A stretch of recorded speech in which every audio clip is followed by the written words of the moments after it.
जनता न्यूजच्या बातम्या आणि जाहिराती पाहण्यासाठी सबस्क्राइब, लाईक आणि बेल आयकॉनवर क्लिक करा। आपली जनता न्यूज मध्ये ब्रेक नंतर आपलं सर्वांचं स्वागत। पाहूयात महत्त्वाची बातमी।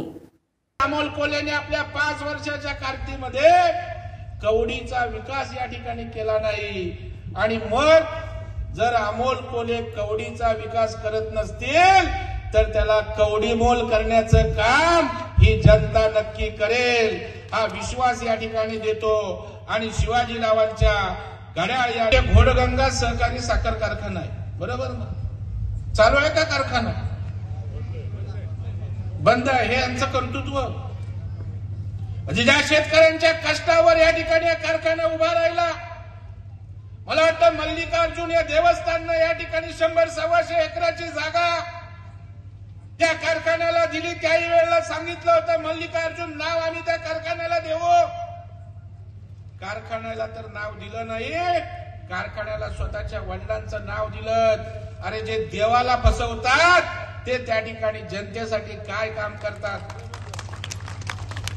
व्यंकटेश्वर तुमचा खासगी कारखाना, तो त्या ठिकाणी चालणार, त्याच्यावर असणारं कर्ज तुम्ही त्या ठिकाणी फेडणार, ताकदीनं तो कारखाना उभा करणार आणि ज्या सहकार चळवळीचा इतिहास, त्या सहकारात चालू झालेला घोडगंगा सहकारी कारखाना तुम्ही बंद ठेवणार।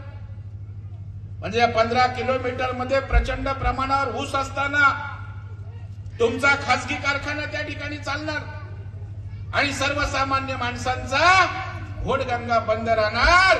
अशोक पवार तुम्हाला हिशोब चुकवावा लागेल निवडणुकीनंतर। आपण या घोडगंगामध्ये काय घोडं मारलंय ते जनतेसमोर, शिरूरवासियांसमोर उघड केल्याशिवाय आम्ही राहणार नाही। त्याची किंमत ही तुम्हाला मोजावी लागणार।